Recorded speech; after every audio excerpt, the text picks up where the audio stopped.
Hey guys, welcome back to my channel. So இன்னைக்கான வீடியோவில் இந்த மாதிரி இருக்கக்கூடிய ஒரு ஃபோட்டோவில் பேக்ரவுண்டில் இந்த மாதிரி சேஞ்ச் பண்ணிட்டு இந்த லிரிக்ஸில் எப்படி ஆட் பண்ணுறதுன்னு சொல்லிட்டு இன்னைக்கான வீடியோவில் பார்க்கலாம். ஸோ வீடியோவை ஸ்கிப் பண்ணாமல் பாருங்கள். இந்த வீடியோ பிடிச்சிருந்தா ஒரு லைக் பண்ணிட்டு நம்ம சேனலையும் மறக்காமல் சப்ஸ்கிரைப் பண்ணிக்கோங்க. இப்போ வாங்க எப்படி இந்த மாதிரி ஃபோட்டோவை எப்படி பிக்சார்ட் ஆப்பில் எடிட் பண்ணுறதுன்னு சொல்லிட்டு பார்க்கலாம். ஸோ ஃபஸ்ட்டு இந்த மாதிரி ஃபோட்டோவை எடிட் பண்ணுறதுக்கு உங்ககிட்ட பிக்சார்ட் ஆப் இருக்கணும். ஸோ சப்போஸ் உங்ககிட்ட இந்த பிக்சார்ட் ஆப் இல்லைன்னா என்னோட டெலிகிராம் குரூப்பில் கொடுத்துருக்கேன். ஸோ நீங்கள் இந்த பிக்சார்ட் ஆப்பை டவுன்லோட் பண்ணி இன்ஸ்டால் பண்ணி ஓப்பன் பண்ணிக்கோங்க. ஸோ ஓப்பன் பண்ணதுக்கப்புறம் உங்களுக்கு இன்டர்ஃபேஸ் பார்க்குறதுக்கு இந்த மாதிரி தான் இருக்கும்.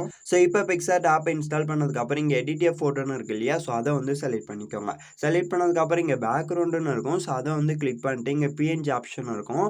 ஸோ அதை கிளிக் பண்ணிக்கோங்க. கிளிக் பண்ணதுக்கப்புறம் இப்போ லோட் ஆகிட்டு நெக்ஸ்ட் பேஜ் போயிடும். நெக்ஸ்ட் பேஜ் போனதுக்கப்புறம் அகைன் நீங்கள் பார்த்தீங்கன்னா உங்களுக்கு கிராப் டூல் இருக்கும். அந்த கிராப் டூலை செலக்ட் பண்ணிங்கன்னா அகைன் கிராப்னு இருக்கும். ஸோ அதை கிளிக் பண்ணிட்டு இந்த இடத்த ஸ்க்ரோல் பண்ணிட்டு வந்தீங்கன்னா போர்ட்ரேட்னு இருக்கும் இல்லையா, ஸோ அந்த ரேஷியோ கரெக்டாக செலக்ட் பண்ணிக்கோங்க. செலக்ட் பண்ணதுக்கப்புறம் சிங்கிள் டிக்கே இருக்கும். அந்த சிங்கிள் டிக்கே கொடுத்துட்டு இப்போ அகைன் நீங்கள் பார்த்தீங்கன்னா உங்களுக்கு ஸ்க்ரோல் பண்ணிட்டு வந்தீங்கன்னா ஆட் ஏ ஃபோட்டோன்னு இருக்கு இல்லையா, ஸோ இந்த ஆட் ஏ ஃபோட்டோன்றதை கிளிக் பண்ணிக்கோங்க. ஸோ கிளிக் பண்ணதுக்கப்புறம் இப்போ டேரெக்டாகவே உங்களுடைய கேலரிக்குள்ளே போயிடும். ஸோ உங்களுடைய கேலரிக்குள்ளே போனதுக்கப்புறம் இப்போ நான் ஒரு சில பேக்ரவுண்ட் இமேஜஸ்லாம் டவுன்லோட் பண்ணி வச்சுருக்கேன். உங்களுக்குமே இந்த மாதிரி நான் யூஸ் பண்ணக்கூடிய இந்த பேக்ரவுண்ட் இமேஜுக்கான டவுன்லோட் லிங்க் கொடுக்குறேன். ஸோ நீங்கள் எப்படி டவுன்லோட் பண்ணுறதுன்னு சொல்கிறேன். ஸோ ஒன்ஸ் செக் பண்ணிக்கோங்க. இப்போ உங்ககிட்ட பின்ட்ரெஸ்ட் ஆப் இருக்கு இல்லையா, ஸோ அந்த ஆப்குள்ளே போயிட்டு நீங்கள் என்ன பண்ணுறீங்கன்னா background images blur background images photo editing சொல்லிட்டு டைப் பண்ணிங்கன்னா உங்களுக்கு ஏகப்பட்ட இமேஜஸ் வரும். உடனேலாம் கிடச்சிடாது. கொஞ்சம் ஸ்க்ரோல் பண்ணுங்கள். ஸ்க்ரோல் பண்ணிட்டு உங்களுக்கு பிடிச்ச ஃபோட்டோவை தொட்டு போகும்போது நிறைய ஃபோட்டோஸ் வரும். ஸோ அதில் உங்களுக்கு எந்த ஃபோட்டோ பிடிச்சிருக்கோ ஸோ அந்த ஃபோட்டோ ஆட் பண்ணிக்கோங்க. இப்போ நான் ஆட் பண்ணி வச்சிருக்கக்கூடிய ஒரு சில ஃபோட்டோ இதுதான். ஸோ இந்த ஃபோட்டோ கிளிக் பண்ணிக்கிறேன். ஸோ ஆட்னு இருக்கும். ஸோ ஆட் கொடுத்தீங்கன்னா இப்போ நெக்ஸ்ட் பேஜுக்கு வந்துடும். நெக்ஸ்ட் பேஜ் வந்ததுக்கப்புறம் அகைன் கிராப்னு இருக்கும். ஸோ அதை கிளிக் பண்ணிட்டு இந்த இடத்த பார்த்தீங்கன்னா போர்ட்ரேட்னு இருக்கும். ஸோ அதை செலக்ட் பண்ணிட்டு கிராப் பண்ணிக்கோங்க. ஸோ கிராப் பண்ணதுக்கப்புறம் அகைன் நல்லா ஜூம் பண்ணிட்டு ஃப்ரேம்க்கு ஏற்ற மாதிரி செட் பண்ணிவிடுங்க. செட் பண்ணதுக்கப்புறம் அகைன் இப்போ இந்த லேயரை கிளிக் பண்ணிட்டு இந்த ஃபோட்டோவை லாக் பண்ணி விட்டுருங்க. லாக் பண்ணி விட்டதுக்கப்புறம் டிக் கொடுத்துட்டு பேக் வந்துடுங்க. பேக் வந்துட்ட பிறகு அகைன் இங்கே பார்த்தீங்கன்னா உங்களுக்கு ஆட் ஏ ஃபோட்டோன்னு இருக்கும். இதோ இருக்கு இல்லையா, ஆட் ஏ ஃபோட்டோன்றதை செலக்ட் பண்ணிக்கோங்க. செலக்ட் பண்ணதுக்கப்புறம் இப்போ டேரெக்டாக உங்களுடைய கேலரிக்குள்ளே போனதுக்கப்புறம் நீங்கள் யாரோட ஃபோட்டோஸ் வச்சு எடிட் பண்ண போகிறீங்களோ ஸோ அவங்களோட ஃபோட்டோஸை எந்த ஃபோல்டரில் வச்சுருக்கீங்களோ அந்த ஃபோல்டர் செலக்ட் பண்ணி ஃபோட்டோ இம்போர்ட் பண்ணிக்கோங்க. இப்போ நான் ஒரு ஃபோட்டோவை இம்போர்ட் பண்ணிக்கிறேன். ஸோ ஆட் பண்ணதுக்கப்புறம் இங்கே பார்த்தீங்கன்னா நெக்ஸ்ட் பேஜ் வந்ததுக்கப்புறம் அகைன் நல்லா ஜூம் பண்ணிக்கோங்க. ஜூம் பண்ணி கரெக்டாக எடுத்துகிட்டு இந்த கார்னரில் வைக்கிறீங்களோ ஸோ இந்த கார்னரில் வைக்கிறீங்களோ அது உங்களோட இஷ்டம். ஸோ இந்த மாதிரி வச்சுக்கோங்க. ஓகேவா, ஸோ இந்த மாதிரி வச்சதுக்கப்புறம் அகைன் ஸ்க்ரோல் பண்ணிட்டு வந்தீங்கன்னா இந்த இடத்த ரிமூவ் பேஜ்னு இருக்கும். ஸோ அதை கிளிக் பண்ணி ரிமூவ் பேக்ரவுண்ட் கொடுத்துக்கோங்க. சப்போஸ் உங்களுக்கு ரிமூவ் பேக்ரவுண்ட் இல்லைன்னா இன்டர்நெட் ஆனில் இருக்கான்னு பார்த்துக்கோங்க. அப்போ தான் உங்களுக்கு கரெக்டாக ப்ராப்பராக பேக்ரவுண்ட் ரிமூவ் பண்ணி தரும். சப்போஸ் உங்ககிட்ட இன்டர்நெட் இல்லாத பட்சத்தில் இந்த இடத்த பார்த்தீங்கன்னா கட் அவுட்னு ஆப்ஷன் இருக்கும். ஸோ அதை செலக்ட் பண்ணி பர்சனை செலக்ட் பண்ணாலும் உங்களுக்கு கட் அவுட்ன்ற ஆப்ஷனுக்குள்ளே போனீங்கன்னா பேக்ரவுண்ட் ரிமூவ் பண்ணி தந்துடும். ஓகேவா, ஸோ ரெண்டு வழியில் பிக்சார்ட் ஆப்பில் நீங்கள் பேக்ரவுண்டை ரிமூவ் பண்ணிக்கலாம். ஸோ ரிமூவ் பண்ணதுக்கப்புறம் டிக் கொடுத்துட்டு பேக் வந்துடுங்க. பேக் வந்த பிறகு ஃபோட்டோவை கரெக்டாக வச்சுருங்க. ஸோ வச்சதுக்கப்புறம் டிக் கொடுத்துட்டு அகைன் இந்த ஐக்கானை கிளிக் பண்ணிட்டு ஃபோட்டோவை லாக் பண்ணிவிடுங்க. லாக் பண்ணதுக்கப்புறம் இப்போ நீங்கள் எந்த சாங் போஸ்ட் பண்ண போகிறீங்களோ ஸோ அந்த சாங்கோட லிரிக்ஸ் டைப் பண்ணணும் இல்லையா, ஸோ இங்கே டெக்ஸ்ட்னு இருக்கும். ஸோ அதை கிளிக் பண்ணிக்கோங்க. கிளிக் பண்ணதுக்கப்புறம் இப்போ நான் ஐடியா பண்ணி வச்சுக்கிறது எப்படின்னா ஒரு 2 வார்த்தை தமிழ்லேயே 2 வார்த்தை இங்கிலீஷ்லேயே ஆட் பண்ணலான்னு இருக்கேன். ஸோ அதனால் நான் இந்த இடத்த தமிழ் டைப் பண்ணிக்கிறேன்.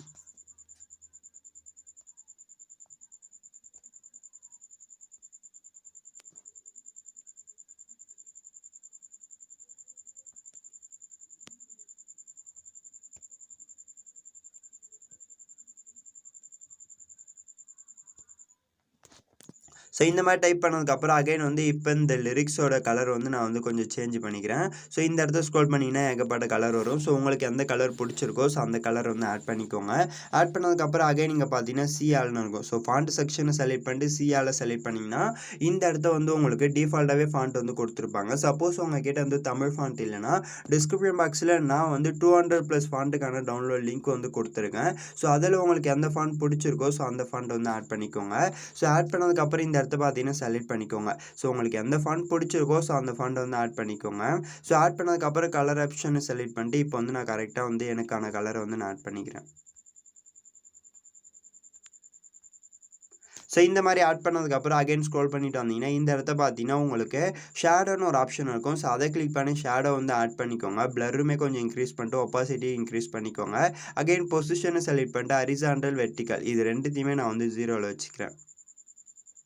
ஸோ வச்சதுக்கப்புறம் அகைன் இப்போ இன்னுமே பார்த்தீங்கன்னா இந்த லிரிக்ஸ் வந்து ஹைலைட்டாக தெரியும். ஸோ இப்போ நீங்கள் வந்து ஆட் பண்ணதுக்கப்புறம் அகைன் சிங்கிள் டிக் இருக்கும். அந்த சிங்கிள் டிக்கை கொடுத்துக்கோங்க. கொடுத்ததுக்கப்புறம் அகைன் இப்போ இந்த லிரிக்ஸ் வந்து நீங்கள் மூவ் பண்ணி எடுத்துகிட்டு போயிட்டு இந்த இடத்த வச்சுருங்க. ஓகேவா? ஸோ இந்த இடத்த வச்சதுக்கப்புறம் டிக் கொடுத்துட்டு அகைன் டெக்ஸ்ட்னு இருக்கும். ஸோ அதை கிளிக் பண்ணிக்கோங்க. கிளிக் பண்ணதுக்கப்புறம் இப்போ இங்கிலீஷில் வந்து டைப் பண்ணிக்கிறேன்.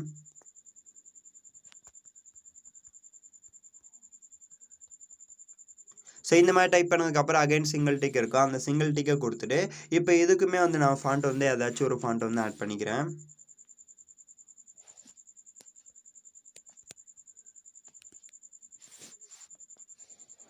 ஸோ ஃபாண்ட் ஆட் பண்ணதுக்கப்புறம் அகைன் வந்து கொஞ்சம் சின்னது பண்ணிட்டு இந்த மாதிரி வச்சுக்கிறோம். ஓகேவா?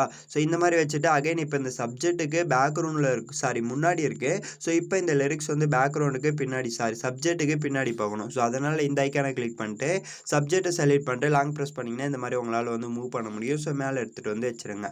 ஸோ இந்த மாதிரி வச்சுட்டு அகைன் வந்து இப்போ இந்த லிரிக்ஸ் வந்து ரொம்ப மறையுது. ஸோ அப்படி இருந்தால் நல்லா இருக்காது. ஸோ இந்த மாதிரி லைட்டாக வந்து மறைஞ்சால் போதும். ஓகேவா? ஸோ இந்த மாதிரி வச்சுருங்க. வச்சதுக்கப்புறம் அகைன் டிக்னு ஒரு ஆப்ஷன் இருக்கும். ஸோ அதை கொடுத்துட்டு டவுன்லோட் சிம்பிள் இருக்கும். அந்த டவுன்லோட் சிம்பிளை வந்து கிளிக் பண்ணிக்கோங்க. ஸோ டவுன்லோட் பண்ணிங்கன்னா இந்த இமேஜ் வந்து உங்களுடைய கேலரிக்குள்ளே சேவ் ஆகிடும். ஸோ இன்னுமே வந்து இந்த ஃபோட்டோவோட கலர்லாம் வந்து கூட்டுறதுக்கு நம்ம வந்து லைட் ரூம் ஆப்பை யூஸ் பண்ண போகிறோம். ஸோ உங்ககிட்ட லைட் ரூம் ஆப் இல்லைனா என்னோட டிஸ்கிரிப்ஷன் பாக்ஸில் டெலிகிராம் குரூப் இருக்கும். ஸோ அதிலையுமே போயிட்டு நீங்கள் லைட் ரூம் ஆப் வந்து இன்ஸ்டால் பண்ணிக்கோங்க. இன்ஸ்டால் பண்ணி ஓப்பன் பண்ணிக்கோங்க. ஓப்பன் பண்ணதுக்கப்புறம் இப்போ நீங்கள் பிக்சார்ட் ஆப்பில் எடிட் பண்ண ஒரு ஃபோட்டோ இருக்கும் இல்லையா? ஸோ அந்த ஃபோட்டோ வந்து இம்போர்ட் பண்ணிக்கோங்க. ஸோ இம்போர்ட் பண்ணதுக்கப்புறம் ஃபைனல் கலர் கரெக்ஷன் வந்து பண்ணிக்கலாம். ஸோ இந்த இடத்த பார்த்தீங்கன்னா எடிட்னு ஒரு ஆப்ஷன் இருக்கும். ஸோ அதை கிளிக் பண்ணிட்டு கலர்னு ஒரு ஆப்ஷன் இருக்கும். ஸோ அதை கிளிக் பண்ணிட்டு மிக்ஸ்னு இருக்கும். ஸோ அதை வந்து கிளிக் பண்ணிக்கோங்க. கிளிக் பண்ணதுக்கப்புறம் இந்த இடத்த பார்த்தீங்கன்னா எல்லா கலருமே இருக்கும். ஸோ கலர் கிளிக் பண்ணிட்டு இங்கே சாச்சுரேஷனை வந்து ரொம்ப வந்து இன்க்ரீஸ் பண்ணாதீங்க. லைட்டாக வந்து இன்க்ரீஸ் பண்ணிக்கோங்க. அகைன் வந்து நீங்கள் இன்க்ரீஸ் பண்ணும்போது பார்க்க வேண்டிய ஒரே ஒரு விஷயம் என்னென்னா இந்த ஆரஞ்சு அண்ட் ரெட் இதை மட்டும்தான் கொஞ்சம் வந்து கரெக்டாக ப்ராப்பராக வந்து நீங்கள் வந்து அட்ஜஸ்ட் பண்ணுற மாதிரி இருக்கும். ஏன்னா இது ரெண்டுமே பார்த்தீங்கன்னா உங்களுக்கு வந்து ஸ்கின் டோனை வந்து அஃபெக்ட் பண்ணும். ஸோ ரொம்ப அதிகமாக போயிடுச்சுனாலும் இந்த மாதிரி மாறிடும். இல்லை கம்மியாக பண்ணாலும் இந்த மாதிரி மாறிடும். ஓகேவா? ஸோ கரெக்டாக மீடியமாக வந்து வச்சுக்கோங்க. ஸோ மீடியமாக வச்சுட்டு அகைன் வந்து எல்லோ செலக்ட் பண்ணிட்டு கரெக்டாக உங்களுக்கு அந்த ஃபோட்டோவில் இருக்கக்கூடிய எல்லோ கலர் உங்களுக்கு எந்த அளவுக்கு வேணுமோ ஸோ அந்த அளவுக்கு வச்சுட்டு அகைன் க்ரீனுமே வந்து செலக்ட் பண்ணிட்டு இன்க்ரீஸ் பண்ணிக்கோங்க. அகைன் ப்ளூமே செலக்ட் பண்ணி இன்க்ரீஸ் பண்ணிட்டு இந்த சாச்சுரேஷன் லெவலில் மட்டும் இன்க்ரீஸ் பண்ணிக்கோங்க. ஓகேவா? ஸோ இன்க்ரீஸ் பண்ணதுக்கப்புறம் டன்னுன்னு ஒரு ஆப்ஷன் இருக்கும். ஸோ அதை கொடுத்துட்டு அகைன் வந்து இந்த இடத்த பார்த்தீங்கன்னா எஃபெக்ட்ஸ்னு இருக்கும். ஸோ அதை வந்து கிளிக் பண்ணிக்கோங்க. கிளிக் பண்ணதுக்கப்புறம் அகைன் டெக்ஸ்சர் வந்து லைட்டாக வந்து இன்க்ரீஸ் பண்ணிக்கோங்க. அகைன் கிளாரிட்டி லைட்டாக டிக்ரீஸ் பண்ணிக்கோங்க. டாஸ் வந்து கொஞ்சம் லைட்டாக இன்க்ரீஸ் பண்ணிக்கோங்க. ஓகேவா? லைட்டாக இன்க்ரீஸ் பண்ணதுக்கப்புறம் அகைன் விக்னெட்னு இருக்கும். ஸோ அதை கிளிக் பண்ணி ரொம்பலாம் பண்ணிடாதீங்க. ஸோ லைட்டாக வந்து இந்த மாதிரி வந்து வச்சுக்கோங்க. ஸோ வச்சதுக்கப்புறம் அகைன் டீட்டெயில்னு இருக்கும். ஸோ அதை கிளிக் பண்ணி நாய்ஸ் செலக்ட் பண்ணிட்டு லைட்டாக வந்து இன்க்ரீஸ் பண்ணிட்டு கான்ட்ராஸ்ட் லைட்டாக இன்க்ரீஸ் பண்ணிக்கோங்க. ஓகேவா? ஸோ இந்த மாதிரி ஃபைனல் கலர் கரெக்ஷன் பண்ணிட்டு இந்த இடத்த பார்த்தீங்கன்னா உங்களுக்கு வந்து தெரியும் டிஃப்ரென்ஸ். ஓகேவா? ஸோ ஃபஸ்ட்டு இப்படி இருந்தது. இப்போ கொஞ்சம் லைட்டாக வந்து இன்க்ரீஸ் பண்ணிக்கிறோம். ஸோ இந்த மாதிரி ஆட் பண்ணதுக்கப்புறம் இங்கே சைடில் 3 டாட் பட்டன் இருக்கும். ஸோ அதை கிளிக் பண்ணி சேவ் டு டிவைஸ்னு கொடுத்தீங்கன்னா இந்த ஃபோட்டோ வந்து உங்களுடைய கேலரிக்குள்ளே சேவ் பண்ணிக்கலாம். ஸோ அவ்வளோதான், நீங்கள் உங்களுடைய இன்ஸ்டாகிராம் அக்கௌண்ட்டில் போஸ்ட் பண்ணிக்கலாம். ஒன் மோர் திங் உங்ககிட்ட நான் கேட்கணும்னு நினச்சேன். So light room app use பண்ணி எப்படி எடிட் பண்ணுறதுன்னு சொல்லிட்டு உங்களுக்கு வீடியோஸ் வேணும்னு நினச்சிங்கன்னா கமெண்ட் பாக்ஸில் கமெண்ட் பண்ணுங்கள். கண்டிப்பாக நம்ம அதுக்குமே வந்து வீடியோஸ் வந்து போடலாம்.